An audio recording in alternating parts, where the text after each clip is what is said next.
nonetheless, I think you get the message. So that time period, you're looking at about 300 milliseconds.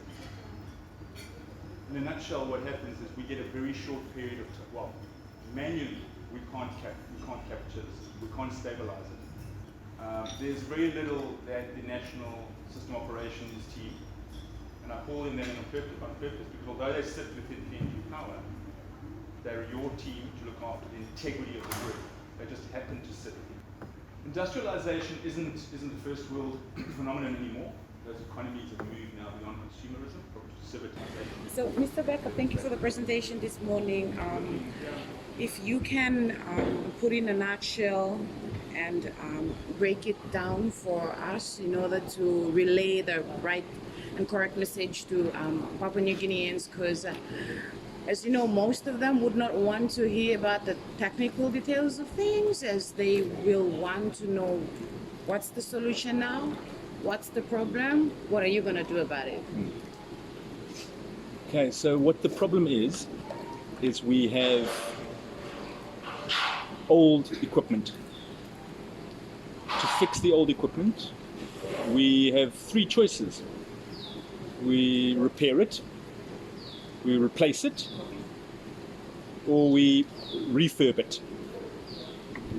We're going to do a mixture of all three.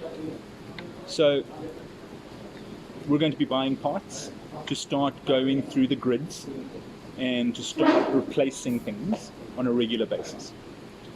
To do that, we need money.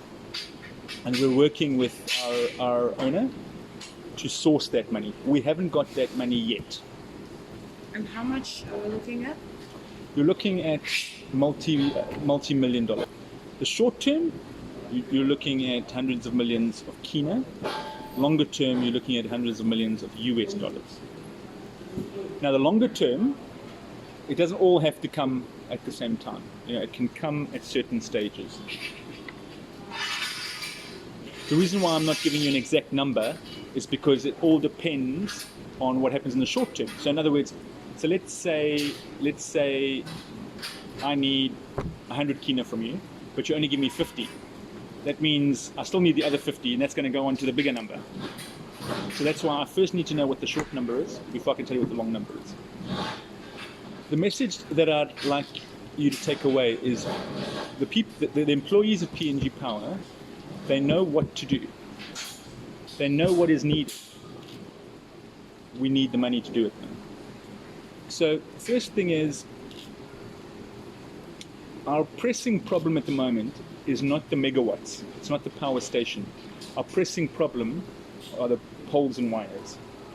Because you can have a power station, but those electrons have to get from the power station to your home. So you can have all the power stations you want, but if the poles and wires don't work, it doesn't matter, right? So it's those poles and wires that we need to fix, repair, refurbish, replace.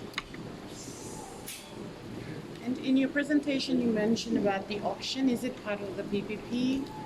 And how much you guys looking at raising from that auction? Okay, so the auction, you're right, the auction is the megawatt side. Okay, that's where the renewables will come in. At this stage, it could be anything between 10 to 20 megawatts nationally. But that process is an NEC directive. That process will engage with the private sector and other players. We won't play in that because we're conflicted, because we can't compete against the private sector. So that the PPSIP, the Papua New Guinea Power Sector Investment Program, is an IPP invitation. It's to anyone who wants to play in this space. The first day will be held shortly, and that day will be an engagement to say we want the process to be agreed. We don't want to impose the process. Once we agree that process, we will then run the process. We might do a renewable only. We might do a renewable in parallel with thermal. We might do renewable. So it just depends on what the participants think as well.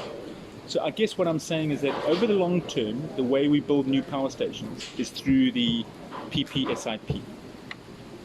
So the way it works is we have an AOP, which is our budget. So the way it works is all the SOEs submit a budget into KCH. They submit that through to NEC.